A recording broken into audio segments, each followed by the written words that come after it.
स्वागत है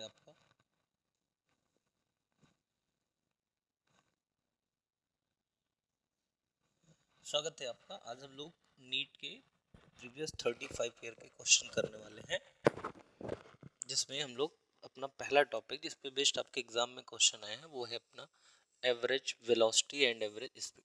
सबसे पहले हम लोग ये जान लेते हैं व्हाट इज एवरेज वेलोसिटी और एवरेज स्पीड। एवरेज स्पीड क्या होती है? Total distance upon total time. Average velocity क्या होता है? Total displacement upon total time. ये हमें फॉर्मूला याद रखना है। दूसरा कॉन्सेप्ट हमें याद रखना है कि अगर डिस्टेंस डिवाइड हो रहा है तो हम हमेशा हार्मोनिक मीन लेंगे और इसका ये रिजल्ट हम याद रख लेंगे। इससे हमारा क्वेश्चन बहुत ही आसान हो जाएगा, बहुत ही कम समय में एवरेज स्पीड के जो आपके एग्जाम में क्वेश्चन है सारे लग जाएंगे। अगर वही चीज n इक्वल पार्ट में डिवाइड हो रही हो तो भाई यहाँ पर n 2 में है डिवाइड तो 2 अपॉन वी एवरेज, 3 में है तो 3 अपॉन वी एवरेज, 4 में है तो 4 अपॉन वी एवरेज। पर जनरली 2 में ही पूछा गया। जैसे ये क्वेश्चन को देख लीजिए, कोई पार्टिकल है आधी डिस्टेंस कवर कर रहा है टोटल की और आधी स्पीड से आधा कवर कर रहा है, v1 स्पीड से आधा कवर कर रहा है v2 स्पीड से, तो क्या डिस्टेंस इक्वल डिवाइड हुई? हो गई ना। और अगर डिस्टेंस इक्वल डिवाइड हो गई तो हार्मोनिक मीन रिजल्ट क्या था अपने पास? 2v1 v2 upon v1 plus v2। तो ऑप्शन नंबर सी को हम करेक्ट कर देने वाले हैं। इसी तरह से सेम कहानी, कोई कार अगर x से y जा रही है फिर आ रही है, इट मीन जितनी डिस्टेंस गई उतनी ही डिस्टेंस आई, तो यहाँ भी डिस्टेंस अगेन डिवाइड हो गई, तो हम क्या लेने वाले उसका एवरेज स्पीड बोले तो harmonic mean 2vu vd upon vu plus vd। ठीक है, अब ये कहानी अगले क्वेश्चन की तरफ देखते हैं कि कोई कार है सर्कुलर ट्रैक पर जा रही है और 100 मीटर लगा रही है। देखो, जब भी कोई पार्टिकल सर्कुलर मोशन करता है तो एक कंप्लीट चक्कर में जो डिस्प्लेसमेंट होता है उसका वो कितना होता है सर? 0। अगर डिस्प्लेसमेंट 0 है तो एवरेज वेलोसिटी भी 0 होगी। तो बताओ किस ऑप्शन में एवरेज वेलोसिटी 0 है? यहाँ है?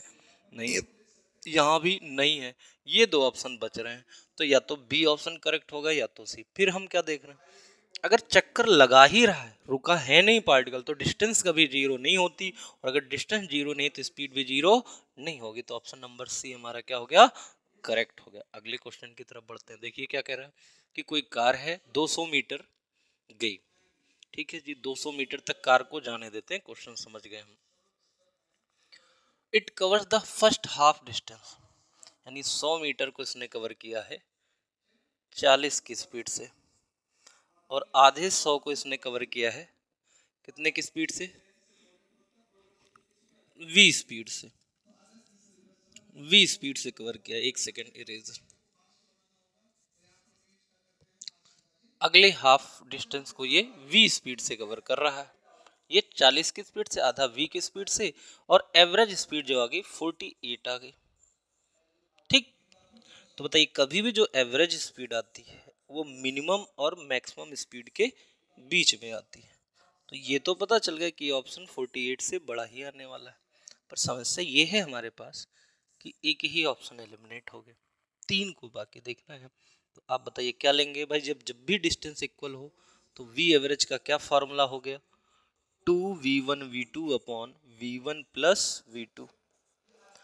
एवरेज स्पीड 48, यहाँ पर 2v1, v1 बोलो बोलो बोलो कितना?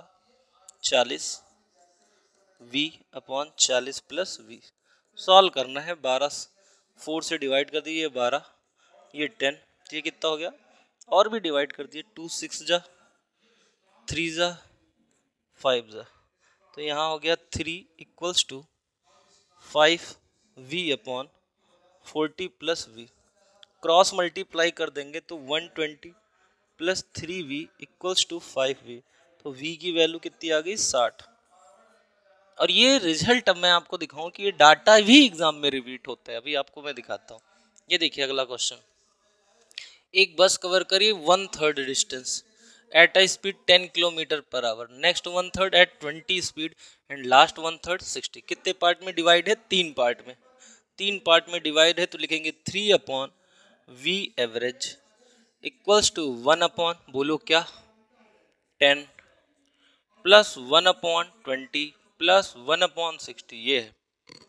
तो कभी भी अगर आप एवरेज ले रहे होंगे तो आप हमेशा जानिए कि जो हमारा एवरेज आएगा वो इनके बड़ा आने वाला है और इससे छोटा आने वाला है।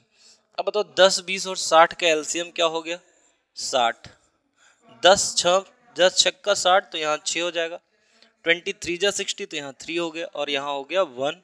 ये हो गया 3/V एवरेज। तो अब आप बता दीजिए जल्दी से 3/V एवरेज, और ये कितना हो गया 10/60। तो ये कितना हो गया 1/6, क्रॉस मल्टीप्लाई कर लिया तो वी एवरेज हो गया कितना 18 किलोमीटर पर आवर। देखिए पिछले कॉन्सेप्ट पे बेस्ड क्वेश्चन आ गया, तो हम क्या देख रहे हैं एवरेज स्पीड पे बेस्ड क्वेश्चन केवल इसी कॉन्सेप्ट पर आ जा रहे हैं। तो ये कॉन्सेप्ट अच्छे से क्लियर है हमारा, तो एवरेज स्पीड के कभी भी क्वेश्चन गलत नहीं होंगे, वो चाहे 2 पार्ट में हो चाहे 3 में। जैसे अगला question, first half distance between 2 places, फिर से हाफ वर्ड आया तो 2 पार्ट में डिवाइड है। ठीक, कितने के बीच? 40 और 60। तो एवरेज बताना है। तो देखो 40 से जा रहा है और 60 जा रहा है, तो एवरेज इन दोनों के बीच में लाई करेगा, मतलब 40 से बड़ा और 60 से छोटा। ठीक, तो ये 2 ऑप्शन तो हमारे एलिमिनेट हो चुके हैं, 40 और 60 के बीच के, है ना।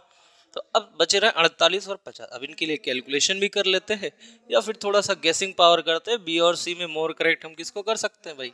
सी को। और 40-60 आप पिछला डाटा ही याद करो, याद है तो क्या था बताइए? एवरेज स्पीड का फॉर्मूला याद करिए भाई, v average equals to 2V1 V2 upon V1 plus V2। ये कितना हो गया 100, ये हो गया 2 × 40 × 60। आप बता दो कितने जीरो को ये कैंसिल करने वाला है? 1 2, तो ये कितना हो गया 48।